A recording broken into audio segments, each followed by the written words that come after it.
Ordinarily, on Rochelle's Daily Wire Video Edition, we feature one important new decision that came down somewhere in the country in the prior week. But this is the end of the quarter, and as always happens at the end of every quarter, decisions come down by the bushel loads from courts everywhere, and this year is no exception.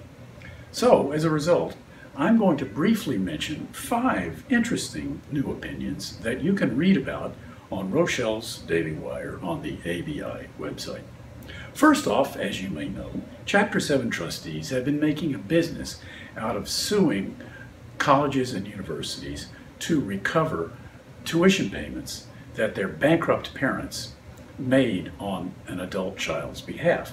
The theory is that because parents have no legal obligation to educate their kids once they're over 18, if you pay for tuition, that's simply a fraudulent transfer because there is no consideration to the parent. Well, I am pleased to report that colleges and universities are increasingly coming up with defenses that work and make them immune from these lawsuits. The second is an issue that actually is a surprise to me. This is a decision from the Ninth Circuit Bankruptcy Appellate Panel, which agreed with the 11th Circuit's controversial Title Max decision and held that states can adopt laws that will allow property to drop out of a bankrupt estate automatically. Next, let's go to the intersection of maritime law and bankruptcy law, because 3 circuits now agree that simply providing necessaries to a vessel does not entitle the supplier to a maritime lien.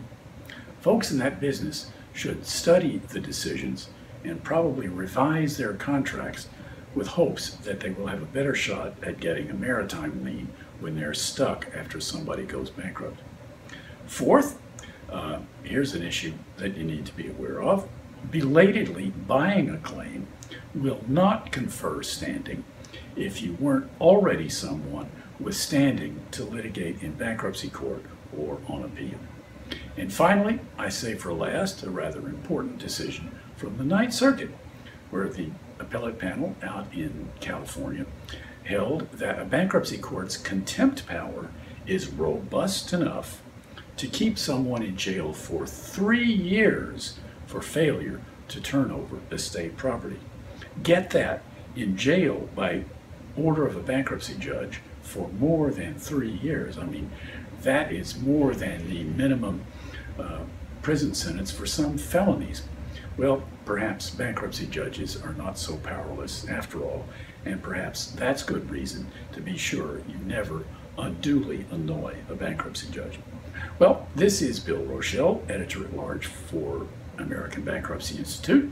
If you want to read about these cases and a case every day that really you ought to know about, then please join the American Bankruptcy Institute, sign up for my column, and it will come to your email automatically every day about 8 a.m. Eastern Time.